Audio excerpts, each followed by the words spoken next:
Assalamualaikum warahmatullahi wabarakatuh. Terima kasih teman-teman sudah menyimak kisah ini di sini lagi ya. Sekamar kos dengan dia, part 14 di Fakta Sejarah. Dan sebelum kita masuk ke kisahnya tersebut, mari kita berdoa dulu ya.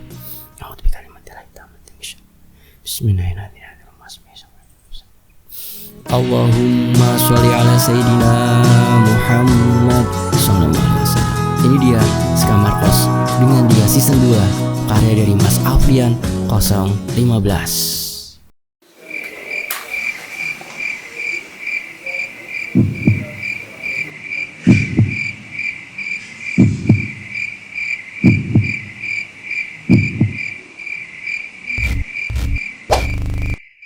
Beberapa hari kemudian, tepatnya 1 hari sebelum hari pernikahanku dengan Via. Sejak pagi hari, rumah sudah ramai. Para saudara hadir di rumahku untuk membantu dan mempersiapkan semua keperluan pernikahanku. Beberapa orang saudaraku mondar-mandir dari gedung pernikahan ke rumah untuk mengambil barang dan memastikan keperluan di gedung siap. Ya, walaupun sudah menyewa jasa wedding organizer, tapi yang namanya saudara tetap ingin memastikan semua yang dibutuhkan di gedung sudah tersedia dan siap digunakan esok hari. Alhamdulillah, memang bisa mengadakan resepsi di pernikahan di gedung, bukan karena ingin sombong atau bagaimana, tapi melihat situasi kondisi di rumah tidak memungkinkan untuk membuat tenda untuk resepsi di sana. Oleh karena itu, Bapak dan Ibu menyarankan untuk menggelar resepsi di gedung saja. Walaupun undangan resepsi sudah dituliskan kalau acaranya adalah esok hari. Tapi tidak sedikit beberapa tamu undangan yang malah datang ke rumah di hari H-1 sebelum pernikahanku. Dan kebanyakan para sahabat dari Bapak dan Ibu yang kebetulan terbentur jadwal pekerjaan mereka yang entah bagaimana ternyata teman Bapak dan Ibu itu merupakan orang penting di dinas, dan bahkan ada juga yang merupakan tangan kanan Menteri Olahraga waktu itu. Suasana sukaria sudah terasa walau masih menjelang acara pernikahanku. Teman dan sahabat ibu dan bapak yang berkunjung hari itu begitu terlihat akrab dan lega bisa melihat bapak dan ibu lagi setelah beberapa tahun tidak bertemu. Mereka berbincang tentang masa muda mereka, mengobrolkan anak-anak mereka, dan memberi semangat pada ibuku yang masih menderita penyakit stroke, yang kini sudah sedikit mendingan karena hanya tinggal melatih cara berjalannya saja. Dan untuk berbicara, sejak awal memang tidak ada gangguan. Hingga tibalah malam hari. Teman dan sahabat ibu dan bapak sudah berpamitan pulang dari tadi dan memberiku sebuah kado dan ucapan selamat untukku atas menempuh hidup baru esok hari. Dan setelah teman dan sahabat bapak ibu itu pulang, aku langsung masuk ke kamar. Setelah masuk, aku langsung mengambil secari kertas yang diberikan oleh petugas KUA untuk aku pelajari. Dan isi tulisan di dalamnya adalah ucapan ijab kabul. Saat aku sedang menghafalkan kata-kata untuk ijab kabul, suara ketukan pintu kamar terdengar olehku. Tok tok tok tok. Suara pintu diketuk. "Yan, Bapak boleh masuk. Bapak mau ngomong," ucap Bapak dari luar kamar. "Iya Pak, masuk saja. Nggak Rian kunci kok," jawabku sambil terus menghafal ijab kabul. Bapak kemudian membuka pintu kamarku. Terlihat senyum singkat darinya, seperti sedang memikirkan sesuatu yang terasa berat. Setelah masuk ke dalam kamar, Bapak duduk di ranjang tidurku sambil tertunduk seolah bingung mau memulai pembicaraan dari mana. Sedangkan aku malah asyik menghafal tanpa memperdulikan Bapak yang sepertinya ingin mengutarakan sesuatu padaku. "Maafin Bapak Yan, karena Bapak Ibu jadi kena stroke." Bapak membuka pembicaraan dengan meminta maaf. Mendengar ucapan Bapak, seketika itu juga aku menghentikan hafalanku dan langsung menghadap ke arah Bapak. Aku belum pernah melihat Bapak dengan ekspresi seperti itu. Ekspresi Bapak terlihat sangat serius di malam itu. "Bapak kenapa bilang seperti itu?" tanyaku keheranan. Bapak merasa bersalah karena terlalu memikirkan serangan-serangan itu hingga melupakan kamu dan ibu. Dan hasilnya kalian memikirkan semua ubo rampe pernikahan hanya berdua karena Bapak begitu khawatir dengan kalian. "Sudahlah Pak, tidak apa-apa. Lagian semua juga sudah siap kan? Rian juga paham Bapak sedang memikirkan sesuatu. Beberapa kali juga Rian bilang sama ibu, tidak apa-apa kita yang mempersiapkan, mungkin bapak sedang ada kerjaan, makanya bapak diam saja. Rian selalu ngomong gitu kok sama ibu, dan kelihatannya ibu juga gak apa-apa. Aku berusaha membuat bapak tidak menyalahkan dirinya sendiri. Kamu tidak apa-apa, tapi lihat ibumu, itu semua karena bapak, Yan. Kurang perhatian sama ibumu.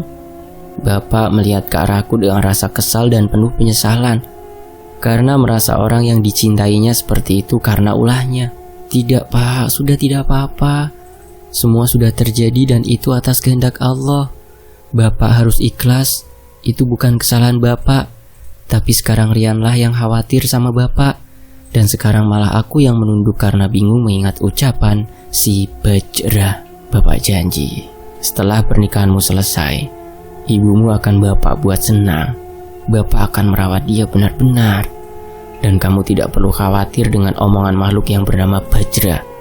Kami pernah berhadapan. Kali ini dengan tatapan yakin bapak berkata, loh, bapak sudah kenal dengan sosok itu? Kan Rian belum cerita apa-apa sama bapak tentang sosok itu. Atau saat aku dan ibu berada di rumah sakit, dia juga menghampiri bapak? Tanyaku penasaran. Tidak, Yan. Tapi bapak pernah berhadapan dengan dia.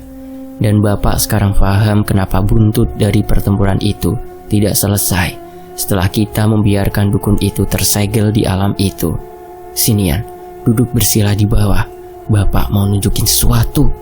Ucap bapak menyuruhku untuk duduk di bawah. Aku pun kemudian menuruti perkataan bapak. Aku berpikir bapak akan memberikan sesuatu. Setelah aku duduk bersila di bawah bapak, kemudian bapak memintaku untuk memejamkan mata dan setelah itu, bapak memegang kepala bagian atasku sambil membacakan beberapa doa dan kata-kata dalam bahasa Jawa kuno. Setelah itu bapak merapalkan beberapa doa dan kata-kata kuno itu. Tampak bapak berhenti mengucapkan kata, dan setelah beberapa saat sebuah angin kencang menerpaku cukup kencang. Setelah angin itu berhenti berhembus, bapak kemudian menyuruhku untuk membuka mataku. Sebelum aku membuka mataku, samar-samar aku mendengar suara orang-orang seperti sedang dalam suasana pemilihan suara untuk memilih salah seorang pemimpin. Perhitungan suara seperti sedang berlangsung di depan mataku. Karena penasaran dengan suasana yang tiba-tiba ramai, kubuka mataku. Ternyata aku sudah berada di sebuah perkampungan yang sedang berlangsung pemilihan kepala dusun. Terlihat dari spanduk yang terpasang di panggung penghitungan suara. Namun di spanduk itu tertulis tahun 1998. Ternyata bapak membawaku ke ingatannya pada tahun itu. Masya Allah, time traveler dong ini.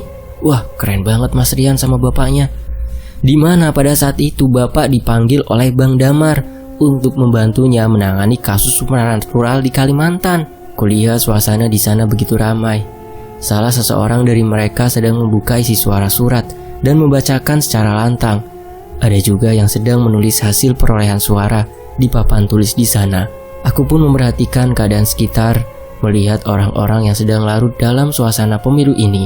Di sela-sela orang di sana aku melihat seseorang yang aku kenal sedang berbincang dengan seseorang yang belum pernah aku melihatnya.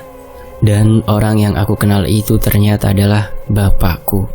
Hanya saja di sana beliau masih terlihat begitu muda dibanding sekarang. Tanpa aku sadari, aku berniat untuk menghampiri sosok ayahku di sana. Dan saat aku hendak berjalan mendekat, dari sisi sampingku berjalan seorang laki-laki dengan perilaku seolah-olah dia sedang kesal.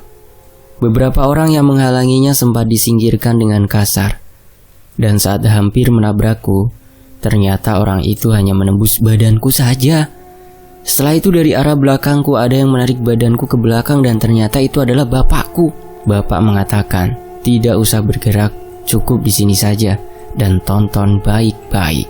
Bapak menerangkan orang yang barusan menembusku adalah seorang bernama Wawang, salah satu kandidat kepala dusun, dan melihat hasil perolehan angka yang sudah kalah jauh dibanding dua kandidat lainnya. Padahal kata bapak, awalnya dia sangat ramah pada warga sebelum pemilihan dan kerap memberi santunan kepada para warga yang kebetulan mengalami musibah, salah satu keluarga mereka yang meninggal. Dan hal itu yang membuat Bang Damar memanggil bapak untuk membantunya mengusut. Dan ternyata benar saja, setelah Bang Damar dan bapak mengusut permasalahan itu, ternyata warga yang meninggal bukan meninggal karena memang waktunya, namun mereka dijadikan tumbal oleh orang bernama Wawang tadi, supaya dia berhasil dan mudah mendapat suara setelah mengumpulkan tumbal yang dijanjikan. Namun karena adanya bapak dan Bang Damar, perjanjian itu berhasil digagalkan dan membuat Wawang tampak kesal karena hasil perolehan suaranya di luar bayangannya. Dan di mana ada tumbal, pasti di sana ada si pembuat atau perantara, yaitu dukun. Tampilan visual yang diperlihatkan pun berubah kali ini. Terlihat suasana malam hari di sebuah hutan. Terlihat orang bernama Wawang tadi berjalan menggunakan senter membelah gelapnya malam, dan di belakangnya diikuti oleh bapak dan seseorang yang belum pernah aku lihat sama sekali. Aku sempat bertanya pada bapak, siapa sebenarnya sosok itu yang bersama bapak tadi? Dan bapak pun menjawab kalau itulah sosok Bang Damar yang selama ini aku hanya mendengar suaranya saja. Bapak dan Bang Damar pun mengikuti Wawang dengan hati-hati dan menjaga jarak supaya tidak ketahuan dan mengetahui apa yang akan dia lakukan setelah ini. Ide mengikuti Wawang ini adalah dari Bang Damar, yang dia merasa kalau masalah tumbal itu belum selesai 100%. Dan bapak pun mengikuti keinginan Bang Damar untuk membuntuti sosok Wawang ini. Dan benar saja, apa kata Bang Damar?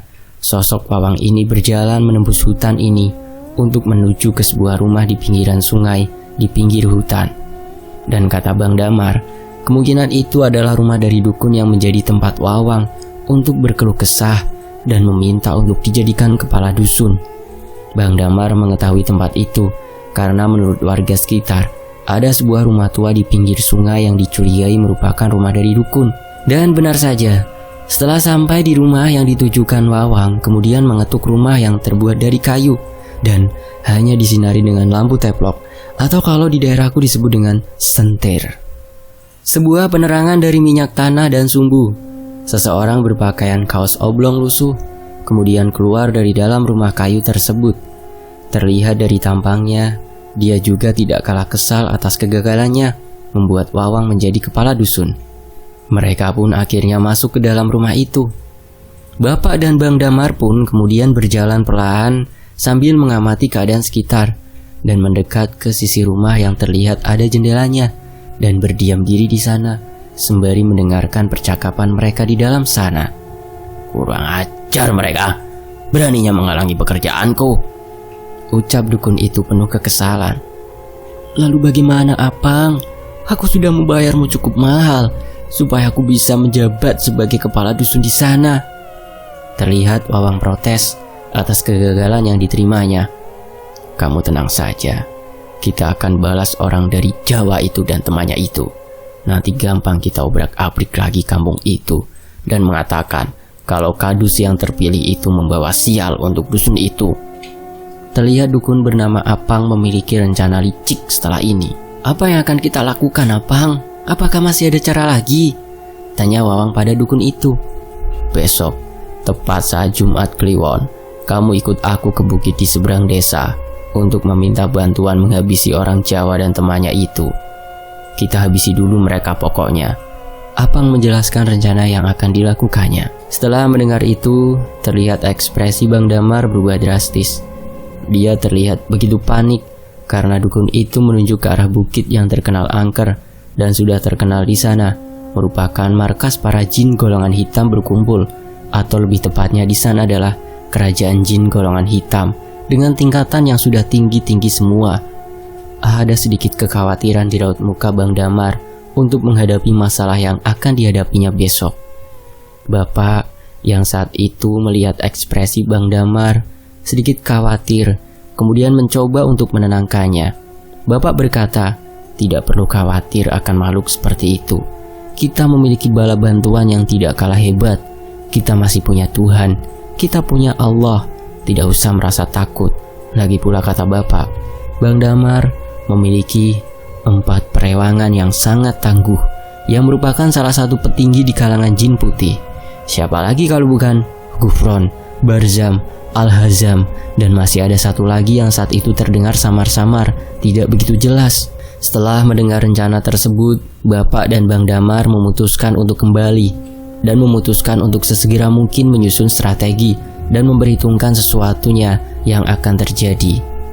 Dan setelah itu gambar kembali berubah dan sekarang memperlihatkan Bapak dan Bang Damar mengikuti Wawang dan Apang dari jarak yang cukup jauh. Ternyata hari itu adalah hari di mana mereka akan pergi ke bukit yang sangat angker itu. Wawang dan Apang kali ini tidak sendirian. Dia pergi ke sana diikuti oleh para makhluk peliharaan Apang untuk bersiap-siap menghadapi kemungkinan terburuk saat meminta pertolongan di bukit itu. Hal itu yang membuat Bapak dan Bang Damar membuat jarak cukup jauh dan sebisa mungkin tidak diketahui. Setelah perjalanan cukup jauh, tiba-tiba suasana berubah begitu mencekam. Suara burung terdengar, padahal saat itu hari sudah malam. Suara serigala juga terdengar sautan, seolah memberi tanda kalau ada yang memasuki wilayah mereka. Suara semak-semak seperti orang berjalan pun mulai terdengar ramai. Dan entah itu nyata atau tidak, dalam gambaran itu terlihat sebuah gapura besar dan megah diselubungi sarang laba-laba dan dijaga oleh sepasang makhluk membawa sebuah gada besar berwujud manusia berkepala anjing menyambut Wawang dan Apang. Siapa kalian? Ada perlu apa kemari? Sebuah pertanyaan default sepertinya untuk memasuki sebuah kerajaan jin. Mereka berdua pun memperkenalkan diri dan memberitahu keperluan mereka datang kemari. Dan karena saking penasarannya, hal ceroboh malah dilakukan Bang Damar. Saat mereka sedang berbicara, Bang Damar malah terus berjalan hingga menginjak sebuah ranting yang akhirnya membuat suara. Aku kemari ingin bertemu dengan Belum selesai dukun itu berkata, dan malah mendengar suara ranting, dukun itu pun menghentikan ucapannya dan menoleh ke belakang, dibarengi dengan sepasang penjaga itu yang ikut mengendus layaknya anjing yang sedang mencari sesuatu. Dan untungnya, mereka tidak begitu memperdulikan suara yang dibuat oleh Bang Damar dan kembali bernegosiasi lagi untuk bertemu dengan sosok yang diinginkan oleh dukun itu. Hingga pada akhirnya, sosok yang ingin ditemuinya keluar dari dalam gerbang yang ternyata dia adalah sosok tinggi besar, mungkin hampir sama dengan sosok Barzam dan lebih tinggi lagi, dengan badan manusia serta penuh bulu, tapi bukan bulu halus ya, dan memiliki kepala berbentuk serigala bertanduk 3 berwarna emas. Aku melihat sosok itu begitu terkejut karena terpancarkan aura negatif yang sangat kuat. Namun samar-samar aku seperti mengenali aura itu, walau tak sekuat yang aku rasakan sekarang. Sosok manusia serigala besar kemudian membuka gerbang kerajaannya dan menghampiri Wawang dan Apang, si dukun ilmu hitam tersebut. Terlihat tampang Wawang sangat ketakutan. Apang yang tahu harus bersikap seperti apa, kemudian menarik tubuh Wawang untuk segera jongkok dan menunduk tanda hormat pada sosok siluman serigala itu. Apang, sebenarnya kita bertemu dengan siapa? Saya merasa ketakutan sekarang ini, bisik Wawang sambil menunduk. Sudah, kamu diam saja. Kalau takut merem saja. Ini yang akan membantu kita untuk membalas dendam atas kekalahan kita kemarin akibat ulah orang Jawa itu. Dengan sedikit kesal Apang menjawab sambil berbisik. Apa yang kau mau, manusia hina? Mau melawanku atau mau meminta pertolonganku? Tanya sosok siluman serigala itu. Wahai Bajra Bahandang, penguasa Bukit Jin, saya sama sekali tidak berani jika datang kemari untuk melawanmu, wahai penguasa agung, jawab Apang sambil tertunduk. Mendengar nama Bajra Bahandang, aku jadi teringat dengan sosok yang berada di rumah sakit saat itu. Dia juga mengatakan kalau namanya adalah Bajra. Apakah ini sosok yang sama dengan yang menemuiku saat itu? Namun yang kuingat sosok Bajra adalah sosok lelaki tua, bukan siluman serigala dengan tinggi seperti itu. Aku sempat menanyakan pada bapak saat itu, namun bapak tidak langsung menjawab dan hanya menyuruhku untuk terus memperhatikan peristiwa yang akan terjadi selanjutnya. Kalian minta bantuanku? Boleh saja, namun harganya tidaklah murah dan mudah. Jika kalian siap dengan persyaratan yang aku berikan, kupastikan aku akan membantu urusan kalian sampai selesai. Dan ingat, Jika sudah ada perjanjian, itu tandanya kalian setuju dan tidak dapat dibatalkan. Dan jika kalian hendak membatalkan, jelas kalian akan menanggung resikonya, yaitu melayaniku sampai kapanpun. Bagaimana? Masih mau meminta bantuanku?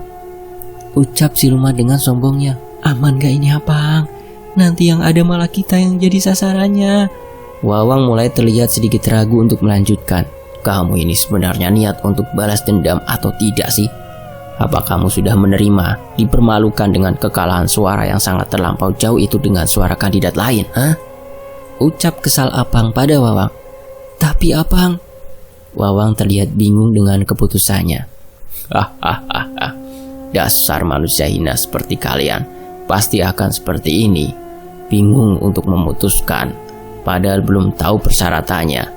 Sudahlah, jika belum ada niat silakan berhadapan dengan pengawalku ini. Terlihat siluman itu mulai tidak senang dan ingin segera memasrahkan mereka pada penjaga berkepala anjing tadi. Bodoh kamu. Sudah, kita terima saja. Semua akan berjalan mulus, tenang saja. Daripada kita dihabisi oleh penjaga ini. Apang menyadari kalau saat ini mereka dihadapkan dengan kondisi maju kena mundur. Dan tanpa disadari harus menerima persyaratan dari siluman serigala itu. Tapi Apang yakin ya, kita bisa menuruti persyaratan yang diminta. Kalau Apang yakin, aku menurut saja. Dengan pasrah dan tampak terpaksa Wawang menyanggupi. Tunggu wahai Bajra yang mulia, kami bersedia menuruti persyaratan yang kau berikan, ucap Apang. Kalau memang sudah yakin, ku persilahkan kalian masuk ke kerajaanku. Silahkan dan kita berdiskusi dengan apa yang akan kita sepakati nanti. Siluman bernama Bajra itu mempersilahkan masuk. Kemudian mereka berdua memasuki gerbang untuk menuju ke kediaman siluman ini. Dan setelah itu Bapak dan Bang Damar sama sekali tidak bisa mengikuti mereka lagi karena terhalang adanya penjaga di sana. Sebenarnya Bang Damar ingin sekali menerobos masuk, namun Bapak memperingatkan kalau mereka harus bermain cantik. Musuh yang akan dilawan kali ini adalah musuh kelas tinggi. Dan kata Bapak, dalam setiap langkah akan menentukan nasib keberhasilan mereka ke depannya. Setelah mendengar ucapan Bapak, Bang Damar kemudian membatalkan untuk menerobos masuk. Mereka memutuskan untuk tetap menunggu Apang dan Wawang selesai di sana dan tetap bersembunyi di balik pohon. Setelah berjam-jam menunggu, akhirnya mereka keluar dari sana. Terlihat Wawang yang nampak kebingungan dan si Apang terus menguatkan kalau mereka benar-benar bisa menuruti persyaratan yang diberikan oleh sosok siluman bernama Bajra itu. Dalam perjalanannya keluar, Wawang terus mengomel karena menurutnya permintaan Bajra sangat susah untuk dicari dan mereka hanya diberikan waktu selama 7 hari saja. Apang, apa benar kita bisa memberikan yang dia mau? Mau kita cari di mana itu? Tanya Wawan terus bertanya. Alah, kamu ini tenang saja. Cuma 7 cawan darah bayi segar yang belum genap berumur 41 hari. Masih gampang untuk dicari. Mulai besok kita akan mulai berkeliling. Dengan santai menjawab seolah nyawa bayi tidak ada harganya. Astagfirullah. Tapi mau dicari kemana? 7 cawan sedangkan di desa kita tidak ada bayi yang baru saja lahir kan? Tetap dengan ekspresi bingungnya menanyakan. Hei, otak kamu itu coba dipakai sedikit, Wang. Mereka kan tidak meminta dari desa kita. Maka kita cari kemanapun. Yang penting kita bisa mendapatkan darah itu. Mulai geram Apang menjawab. Iya ya, saya pokoknya ngikut Apang saja, jawab Wawang. Lagian nih ya, setelah kita turuti kita akan dapat bantuan dari para bawahan Bajra. Mulai dari ujung timur sampai ujung barat. Kita bisa menghabisi orang Jawa itu bersama rekannya. Pokoknya sudahlah, tenang saja. Mendengar percakapan mereka berdua, otomatis Bapak dan Bang Damar langsung mempersiapkan untuk menghadapi mereka semua.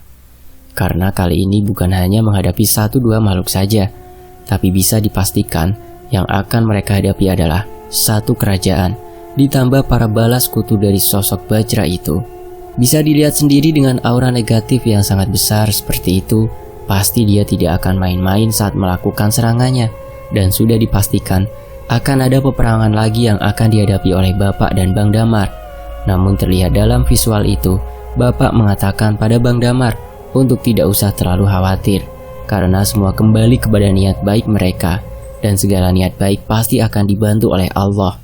Ditambah lagi Bapak dan Bang Damar memiliki sekutu juga yang berasal dari jin-jin beraliran putih, atau kerap disebut jin muslim, seperti beberapa jin atau makhluk putih yang menunggangi kuda yang dulu membantu dalam proses penyelamatan Anggi itu. Dan itu pun baru sebagian kecil, belum seluruhnya ikut menolong. Kembali gambar berubah, di mana saat ini memperlihatkan Bapak dan Bang Damar sedang duduk santai di halaman rumah Bang Damar. Hal itu terlihat ketika istri Bang Damar membawakan minuman dan makanan kecil untuk dinikmati di depan teras. Saat itu terlihat suasana sore hari. Bapak duduk di sana sambil membaca koran untuk menikmati sore hari di sana, sembari menunggu tanda peperangan akan segera pecah. Dan di saat sedang menikmati suasana sore hari, tiba-tiba dari arah belakang rumah Bang Damar terdengar suara ribut. Entah pertama kali mendengar, Bang Damar hanya menyuruh istrinya untuk mengecek suara apa dan berasal dari mana. Dan istrinya hanya mengatakan, itu suara di belakang rumah. Palingan juga ada hewan lagi cari sesuatu untuk dimakan, karena kebetulan belakang rumah Bang Damar adalah perkebunan saat itu. Namun suara itu terus saja terdengar, seperti suara hewan sedang beradu. Entah hewan apa, yang jelas kalian pasti tahu bagaimana suara yang dibuat saat hewan sedang bertarung, seperti memperebutkan sesuatu. Karena saking jengkelnya, Bang Damar kemudian ke belakang untuk mengecek sendiri sebenarnya suara dari mana yang ada dan hewan apa sih yang sedang ribut. Bang Damar hanya melihat seekor ayam sedang mengusir seekor anjing yang mungkin menurut si ayam akan mengganggu atau memangsa anak-anaknya, karena ayam itu sedang membawa anaknya untuk mencari makan. Melihat hal itu, Bang Damar sempat menyiramkan air dengan maksud anjing itu pergi dan tidak membuat gaduh suara lagi. Setelah suara gaduh itu selesai, Bang Damar kemudian kembali lagi ke teras untuk berbincang-bincang lagi dengan Bapak. Apalagi perbincangannya kalau bukan masalah persiapan menghadapi serangan yang akan terjadi dalam waktu dekat ini. Bapak sempat bertanya, sebenarnya suara apa yang membuat gaduh itu? Bang Damar pun menjelaskan kalau itu suara dari anjing dan ayam yang sedang ribut, alias si ayam ngusir anjing karena ayam lagi bawa anaknya untuk makan di halaman belakang. Mendengar penjelasan Bang Damar, Bapak hanya tersenyum dan berkata pada Bang Damar, kalau suara dari mereka muncul lagi, bilang sama Bapak, karena itu menurut Bapak adalah tanda kalau peperangan hampir dimulai. Menurut penjelasan Bapak, ayam kalau sore hari apalagi sudah menjelang maghrib seperti ini, pasti mereka lebih memilih untuk tetap berdiam diri di kandangnya, karena ayam merupakan hewan yang memiliki rabun senja. Jika telat pulang, mereka akan kesusahan untuk mencari jalan pulang sendiri. Dan aneh rasanya kalau jam seperti ini masih ada ayam berkeliaran dengan mata yang masih sehat atau awas pada pergerakan pemangsa. Jadi menurut Bapak itu bukanlah hewan asli atau jelmaan dari para musuh yang sedang memberikan kode untuk mulai peperangan. Dan betul saja apa kata Bapak. Setelah beberapa menit kemudian, suara gaduh itu muncul lagi dan azan sudah mulai berkumandang. Karena waktu sholat maghrib sudah tiba, Bapak kemudian sholat terlebih dahulu dan berkata pada Bang Damar, suara itu biarkan saja begitu, nanti kita akan tahu hasilnya setelah sholat. Singkat cerita, setelah Bang Damar dan Bapak mengerjakan sholat maghrib, suara gaduh yang dibuat oleh yang katanya anjing dan ayam oleh Bang Damar masih terus terdengar, dan bahkan lebih keras dibanding tadi saat ditengok oleh Bang Damar. Bapak dan Bang Damar kemudian menuju ke belakang rumah. Terlihat ayam dan anjing itu bertarung hebat hingga menimbulkan beberapa bekas luka pada tubuh anjing dan ayam itu. Terlihat robekan kulit pada anjing bekas dari cakaran ayam. Setelah sampai di halaman belakang, anjing itu kemudian berhenti menyerang ayam itu dan seolah menatap melas ingin ditolong. Namun saat akan didekati oleh Bapak, anjing itu malah menjauh dan setelah menjauh kembali menghadap ke arah Bapak sambil menunjukkan raut memelas. Bapak yang paham akan hal itu bukan sekedar hal biasa, kemudian berkata pada anjing itu, sudahlah, aku akan menurutimu. Bawa aku pada pemimpinmu. Aku sudah tahu itu kalian dari bukit di seberang kan? aku akan mengikutimu." Setelah bapak berkata demikian, raut muka anjing itu terlihat sangat berbeda, seolah dia tersenyum menakutkan layaknya memiliki maksud jahat di baliknya. Sedangkan untuk ayamnya, tiba-tiba saja menghilang begitu saja. Dan akhirnya, bapak dan Bang Damar pun mengikuti sosok anjing itu. Mereka dituntun hingga masuk ke dalam hutan. Namun arahnya berbeda dengan saat bapak dan Bang Damar mengikuti Wawang dan Apang. Kali ini mereka dibawa entah kemana. Di sepanjang jalan, anjing itu terus menggonggong seolah memberi kabar kalau mangsa yang ditunggu sudah berhasil dibawanya ke sarang. Bapak dan Bang Damar ternyata dibawa ke sebuah pinggiran sungai. Sepanjang perjalanan menuju ke sana, mereka dibuntuti oleh anjing-anjing dan beberapa serigala yang mulai berdatangan satu persatu. Dan sesampainya di pinggir sungai, mereka telah ditunggu oleh... Bersambung, nantikan kelanjutannya ya di Fakta Sejarah. Terima kasih Mas Rian, terima kasih teman-teman. Sampai jumpa di bagian berikutnya. Saya pamit, wassalamualaikum warahmatullahi wabarakatuh. Alhamdulillahirrahmanirrahim.